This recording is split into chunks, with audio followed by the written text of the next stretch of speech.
Assalamualaikum warahmatullahi wabarakatuh. Selamat pagi semuanya. Yang terhormat Bapak Kepala SMK Negeri 1 Bladuk, Bapak Andi Saputra Eskom. Yang kami hormati Ibu PLT KTU, Ibu Rania ASAP. Yang kami hormati Bapak Ibu Guru serta staf karyawan SMK Negeri 1 Bladuk, serta anak-anakku, siswa-siswi SMK Negeri 1 Bladuk yang saya cintai dan yang saya banggakan. Alhamdulillahirrahmanirrahim. Puji syukur kita panjatkan kehadirat Allah Subhanahu wa Ta'ala yang telah melimpahkan nikmatnya sehingga kita bisa melaksanakan upacara bendera pada hari Senin tanggal 3 November tanpa suatu halangan apapun. Sholawat serta salam senantiasa tercurahkan kepada junjungan kita Nabi Muhammad SAW. Semoga kita mendapatkan syafaat beliau di dunia wal akhirah. Anak-anakku, yang pertama saya ucapkan terima kasih kepada petugas upacara yang telah melaksanakan upacara bendera pada hari ini dengan baik. Walaupun ke depan harapan saya bisa ditingkatkan lagi. Saya juga berterima kasih kepada rekan-rekan tim Konsusla yang tanpa lelah setiap hari dari Senin sampai Jumat mempersiapkan upacara dan apel. Semoga apa yang kalian lakukan bisa menjadi kebaikan dan pahala untuk kalian semua. Semuanya sehat? Semangat hari ini?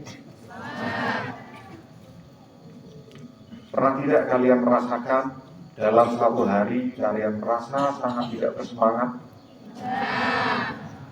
Sebagai manusia tentu pernah. Atau satu hari itu kalian lewatkan seperti berjalan sangat cepat, padahal kalian tidak melakukan hal-hal yang bermanfaat. Kita semua pernah merasakan itu.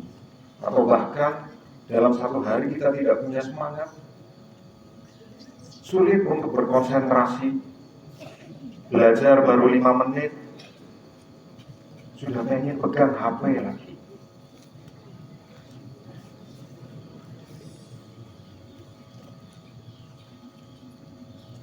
Fokus baru sebentar sudah teralihkan, terdistraksi lagi. Pernah merasakan itu? Pernah rasanya ingin sekali kalian buka HP kalian walaupun sebenarnya tidak ada keinginan, tidak ada kepentingan yang begitu mendesak untuk membuka HP? Ya. Itulah kondisi yang ada pada saat ini. Maka dari itu, coba melalui momen upacara ini kita belajar fokus. Belajar fokus melaksanakan upacara bendera. Pada kesempatan ini, waktu ini saya mohon semuanya fokus mendengarkan apa yang saya sampaikan tanpa terdistraksi oleh kegiatan apapun, termasuk menoleh,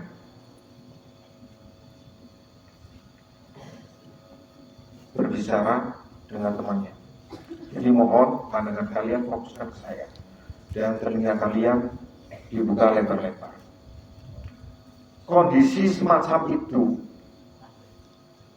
di dunia digital atau internet akhir-akhir ini sering kita temui suatu istilah yang dinamakan brain rot. Istilah brain rot ini bukan hanya sekedar istilah yang ada di internet, tapi ini merupakan suatu kajian yang tercantum dalam jurnal internasional dan sudah dipublikasikan.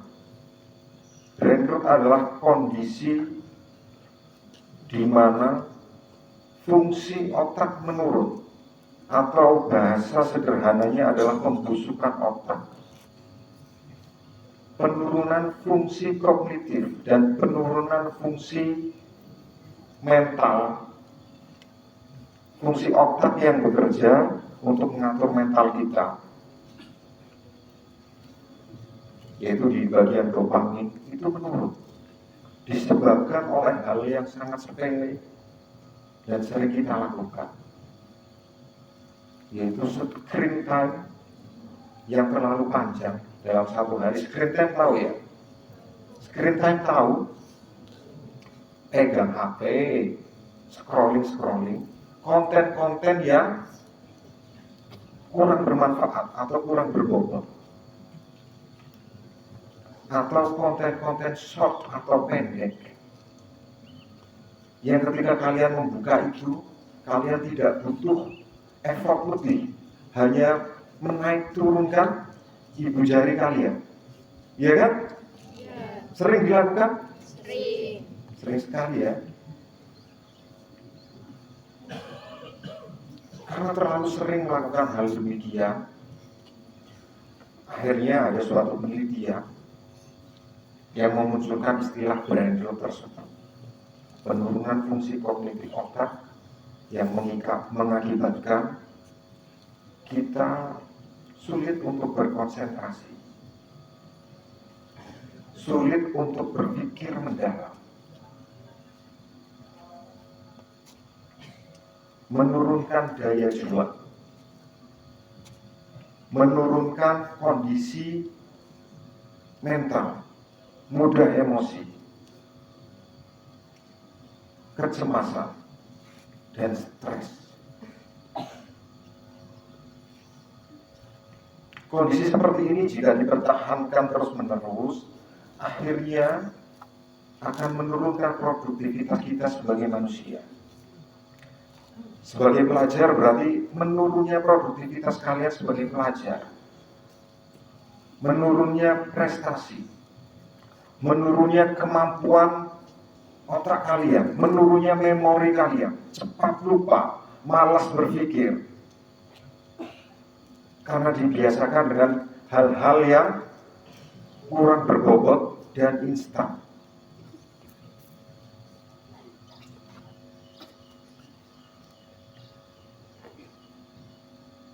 Ini hasil penelitian, bukan pendapat ataupun sesuatu yang masih dianalisa.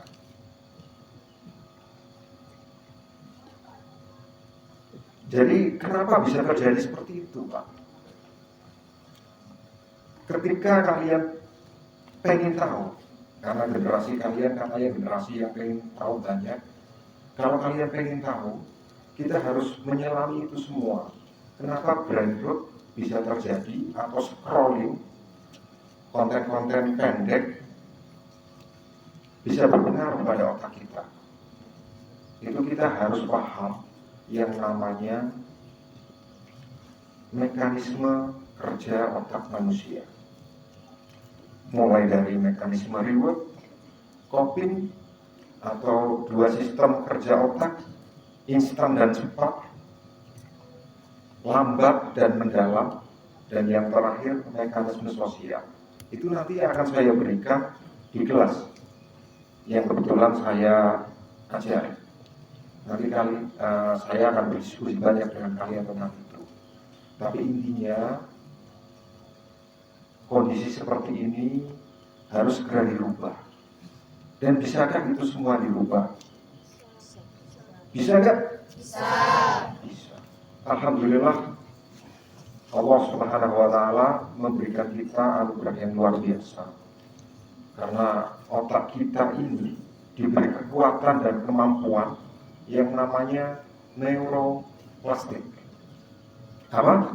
Neuroplastik. Apa itu? Bahasanya otak kita bisa menyembuhkan dirinya sendiri, dinamis, sesuai dengan kegiatan atau pengalaman yang dilakukan. Jadi bisa sembuh asal kalian merubah kebiasaan kalian semua atau kita semua. Fokus, tidak ada yang ngobrol. Fokus, ya. Kelas 12 TKR, silakan fokus. Ya. Kelas 10, fokus ke sini. Saya pengen kalian belajar fokus, walaupun hanya 10 menit.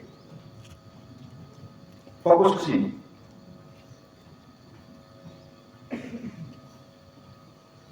Dan untuk memperbaiki itu semua, kondisi seperti itu cukup mudah. Yang pertama, kita hanya mengurangi waktu. Screen time kita dikurangi.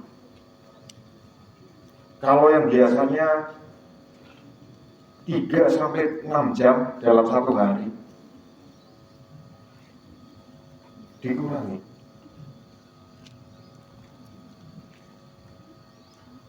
Harus ada kemauan.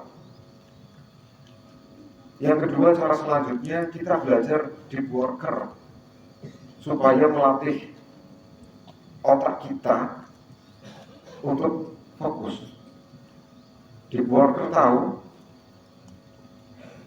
bekerja temenan, bekerja mendalam. Jadi kalau kalian sedang belajar, fokus belajar tanpa terdistraksi atau terganggu oleh hal lain. Handphone, bisa nggak?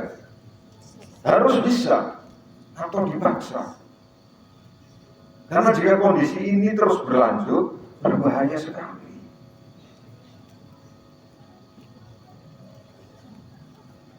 Dan cara selanjutnya adalah membaca buku. Padahal hal-hal semacam itu, kebiasaan seperti itu sudah hilang.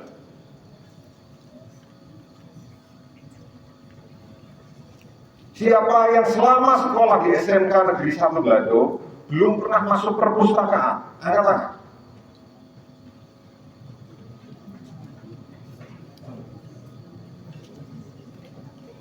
Selama sekolah di sini belum pernah masuk ke perpustakaan? Angkat tangan. Sudah pernah semua ya?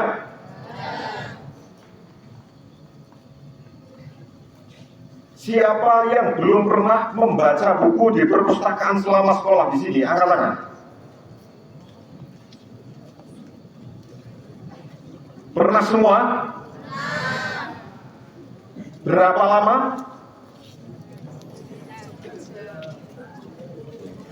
Siapa yang selama sekolah di sini pernah menyelesaikan satu buku untuk dipelajari? Angkat tangan.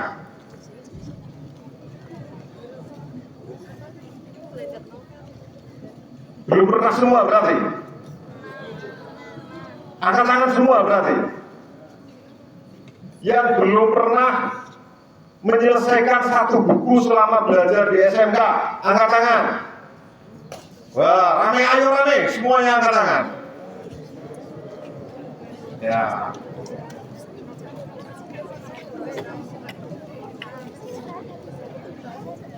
Ini perlu dibiasakan Bapak Ibu. Dipaksa ataupun bagaimana caranya harus terstruktur. Jangan sampai kalian mengerjakan tugas cuma hanya sama ChatGPT langsung disalin.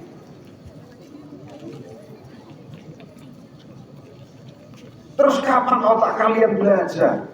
Terus kapan otak kalian dipakai?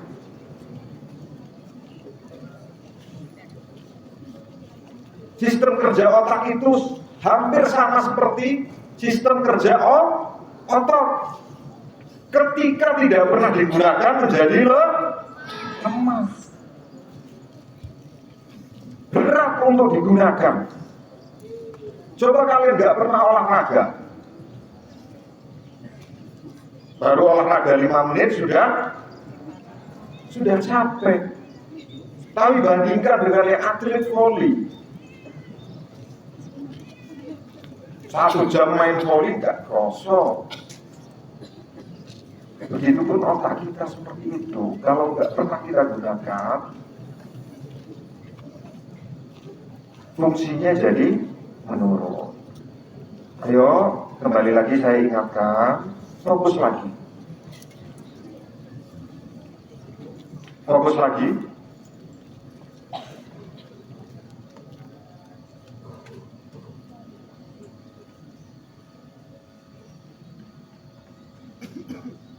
Semakin kalian tidak fokus, saya pastikan kalian semakin lama berdiri di lapangan.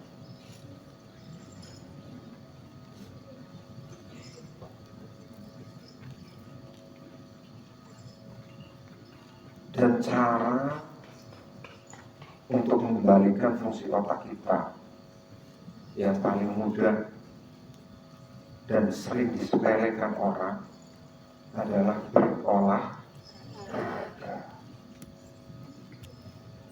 Berolahraga. Karena ketika kalian berolahraga,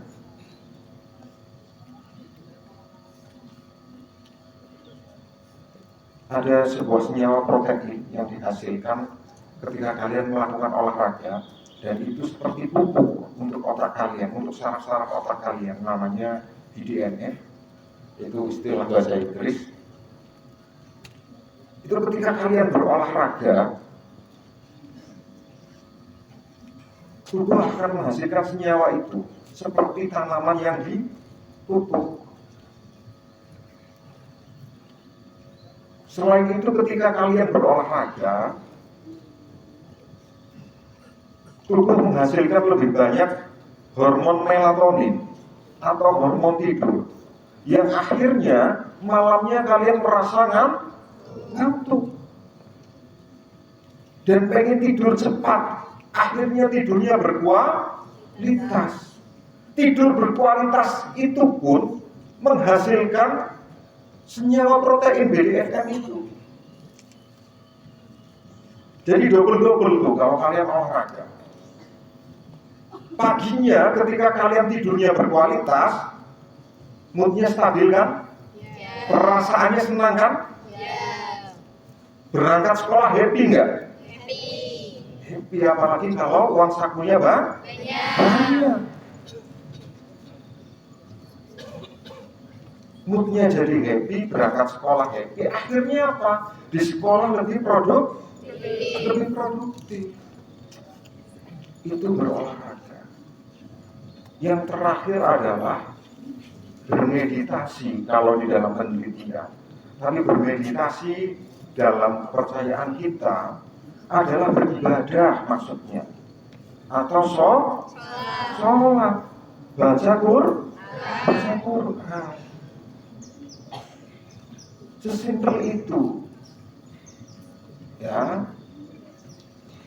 Akhirnya marilah kita untuk memperbaiki diri kita, melakukan kebiasaan-kebiasaan yang lebih baik, menggunakan akal kita untuk menentukan keputusan-keputusan dan kebiasaan yang lebih baik. Mudah-mudahan apa yang Pak Panji sampaikan bermanfaat dan bisa menjadi reminder untuk kita semua. Kalau ada salah-salah kata mohon dimaafkan. Tetap semangat untuk kelas 12 yang sedang melaksanakan PKA atau yang sesinya nanti atau besok. Sukses untuk kalian semua. Sehat selalu. Saya akhiri. Wassalamualaikum warahmatullahi wabarakatuh.